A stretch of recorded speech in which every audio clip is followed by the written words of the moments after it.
해결하기 어렵거나 대응하기 곤란한 문제적 섹터들을 모아서 명쾌한 솔루션을 제시해드리겠습니다. 오늘의 문제적 섹터 해결사 파이낸셜 리서치 박철순 대표님과 함께합니다. 대표님 안녕하세요. 네, 안녕하세요. 네, 오늘은 말 그대로 문제가 많은 섹터에 대해서 다뤄보도록 하겠습니다. 첫 번째 주제는 원전입니다. 영국이 2050년까지 전체 전력의 25%를 원자력으로 충당합니다.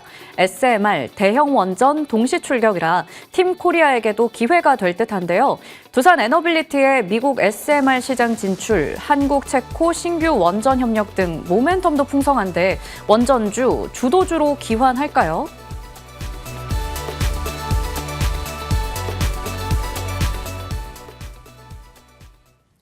앞서 월요일부터 좀 쉽지가 않다. 오늘 말 그대로 문제가 많은 섹터들이다 얘기를 드렸는데 미국 쪽에서 오라클과 브로드컴 실적 나오고 나서 다시 AI 거품론이 뜨겁게 불거지고 있습니다. 오늘 원전 섹터가 크게 밀리고 있습니다. 데이터 센터 관련주도 다 밀리는 상황인데 원전주가 다시 주도주로 복귀할 가능성은 얼마나 될까요? 저는 사실 오늘 이제 방금 말씀해 주신 것처럼 뭐 브로드컴이라든지 오라클 관련된 실적 발표 이후에 사실 조금 AI 거품론이 다시 한번 이제 재부하게 됐잖아요. 그러다 보니까 지금 반도체 종목들도 빠지고 있는 상황이고 전력이라든지 이런 종목들 그리고 원전까지도 같은 밸류체인에 묶여 있다 보니까 함께 지금 급락이 나오고 있는 상황입니다.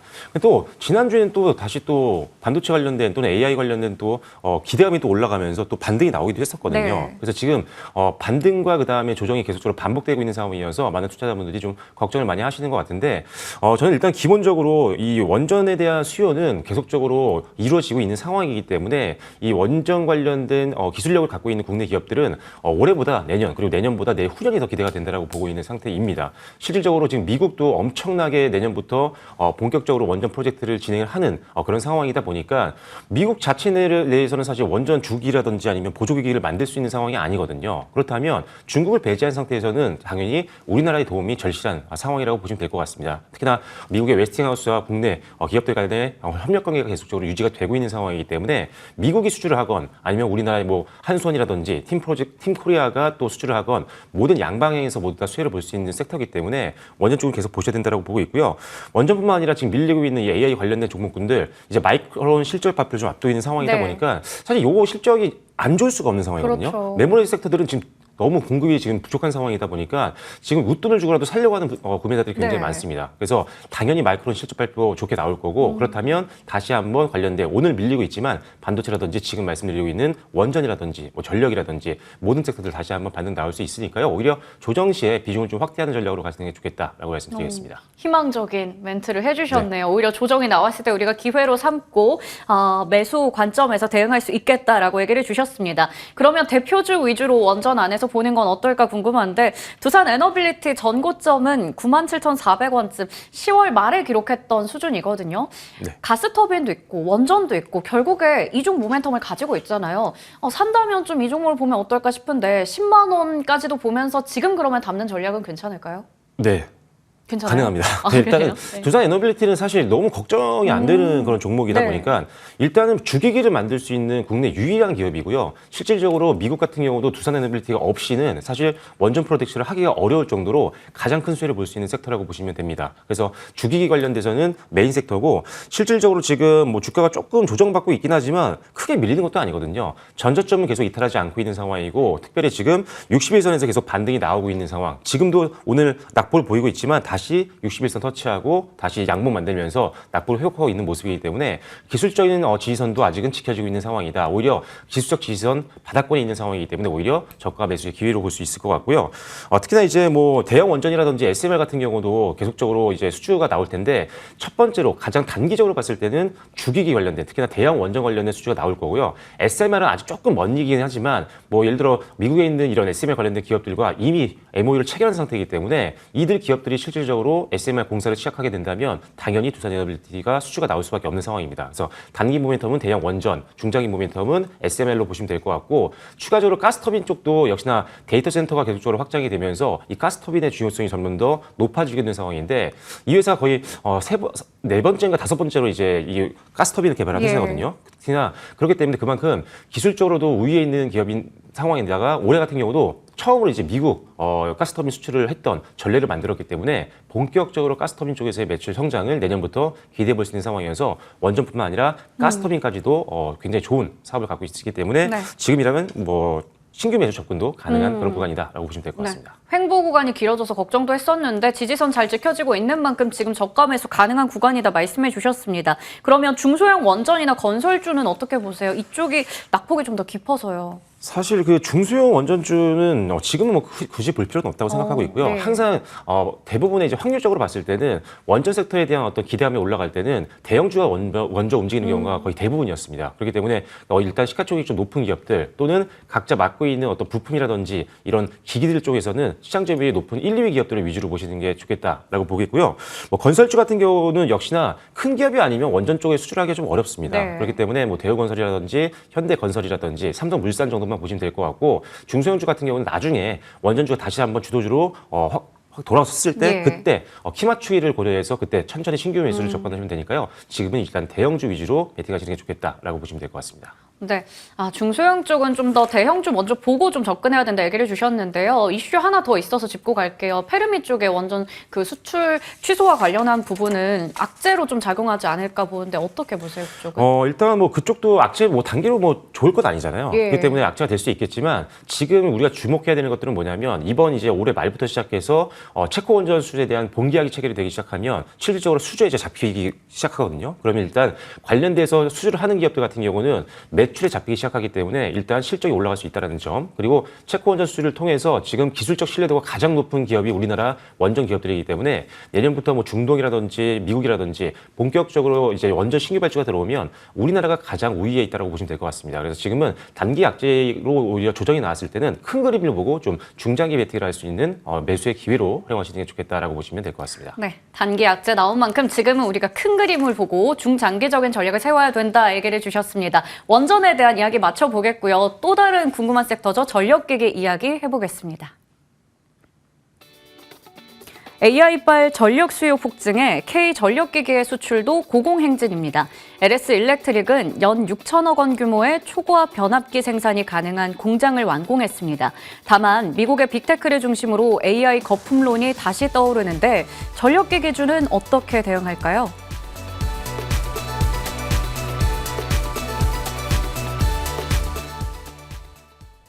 네, 첫 번째 섹터와 좀 연결해서 볼 수 있는 건데 전력기기도 마찬가지로 가지고 있는 모멘텀의 훼손은 없습니다. 하지만 또 한 번 불거진 AI 거품론, 당분간 전력기기주들도 조정은 불가피하다라고 봐야 될까요?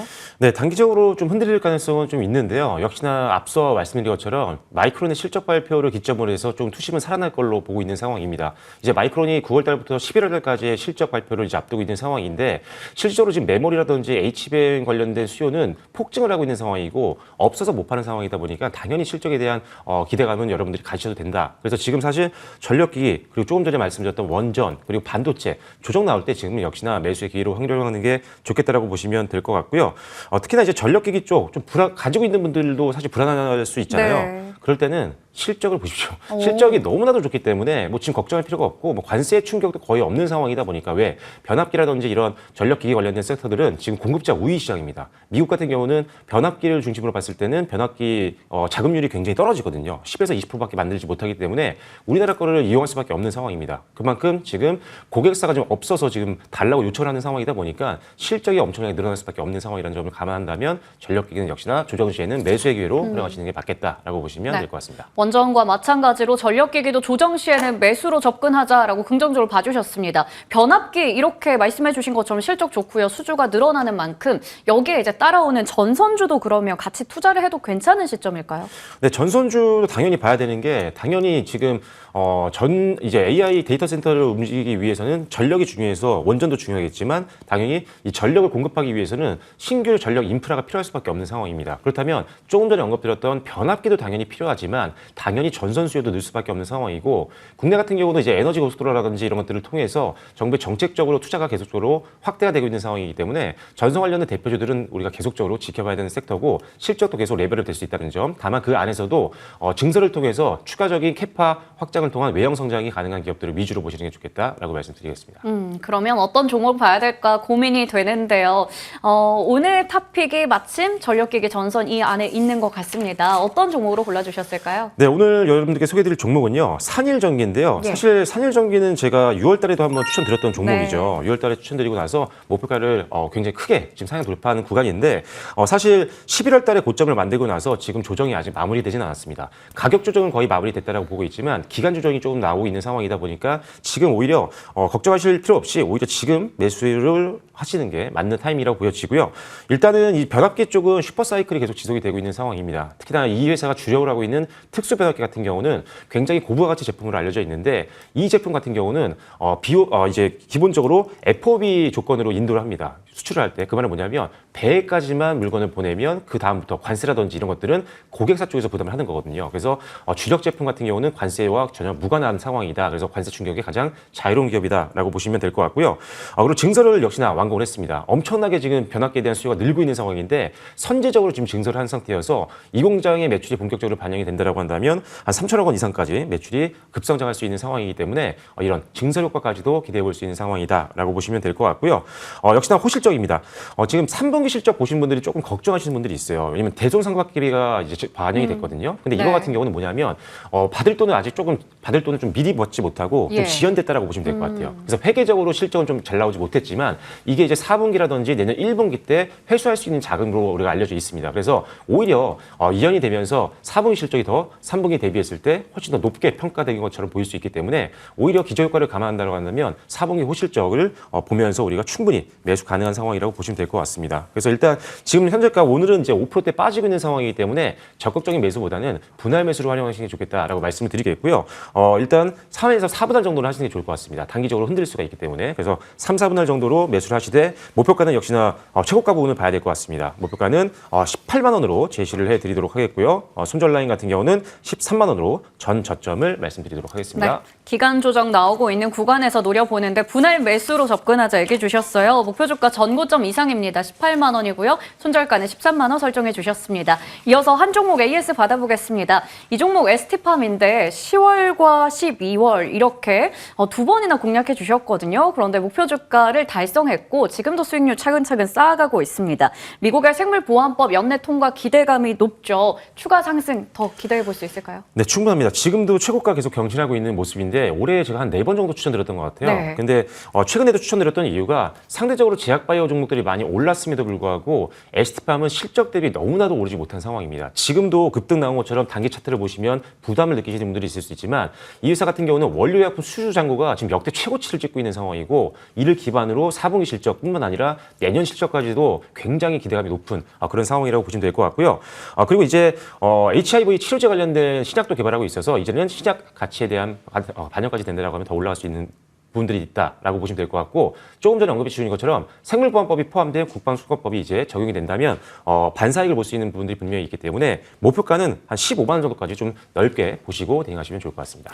네, 신고가까지 오늘 나온 종목입니다. 이제 목표 주가 15만 원까지 상향 조정해 주셨습니다. 참고해 볼게요. 지금까지 파이낸셜 리서치 박철순 대표님과 함께했습니다. 저희 성공 마감 전략 1부에서 준비한 순서는 여기까지고요. 잠시 후 성공 마감 전략 2부에서 다시 인사드리겠습니다. 고맙습니다.